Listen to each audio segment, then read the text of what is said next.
చిత్తూరు జిల్లాలోని ఒక చిన్న ఊర్లో రామచంద్రం అనే వ్యక్తి ఉండేవాడు. అతడు పొలాల్లో పనిచేసి జీవనం సాగించేవాడు.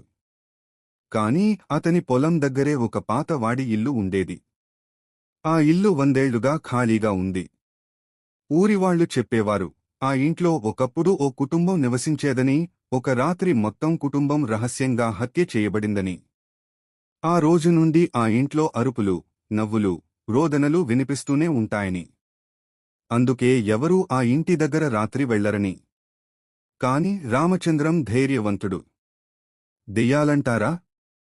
నేను నమ్మను. రేపు రాత్రే అక్కడే నిద్రిస్తాను అని ఊర్లో చెప్పేశాడు. రాత్రి 12 గంటల సమయం. చేతిలో లాంతరు, తల చుట్టూ గాలి చల్లగీస్తూ ఉండగా రామచంద్రం ఆ ఇంట్లోకి అడుగుపెట్టాడు. మొదట నిశ్శబ్దం. కాని కొద్దిసేపటికి అడుగుల శబ్దం వినిపించింది. అతడు లాంతరు తిప్పి చూశాడు. ఎవరూ లేరు. గుండె వేగంగా కొట్టుకుంది. కాసేపటికి ఒక ఆడపిల్ల ఏడుపు వినిపించింది. ఆ శబ్దం కింద అంతస్తులో నుంచి వస్తోంది. రామచంద్రం ధైర్యంగా దిగాడు. కింద చీకటి. వాసన వింతగా ఉంది. ఒక్కసారిగా మూలన ఒక తెల్లటి చీర వేసుకున్న స్త్రీ కూర్చుని కనిపించింది. జుట్టు ముఖాన్ని కప్పేసి ఉంది.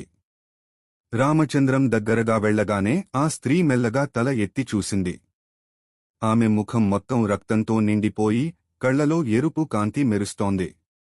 రామచంద్రం ఒక్కసారిగా భయంతో వెనక్కి తగ్గాడు. కాని ఆ స్త్రీ పెద్దగా కేకవేసి అతని వైపు దూసుకొచ్చింది. రామచంద్రం పరుగెత్తి బయటకు వెళ్లబోయాడు. కాని తలుపులు ఒక్కసారిగా మూసుకుపోయాయి. ఇల్లు మొత్తం నిండా ఆ స్త్రీ అరుపులు, నవ్వులు వినిపించాయి. రాత్రంతా అతడు ఆ ఇంట్లో బంధించబడ్డాడు.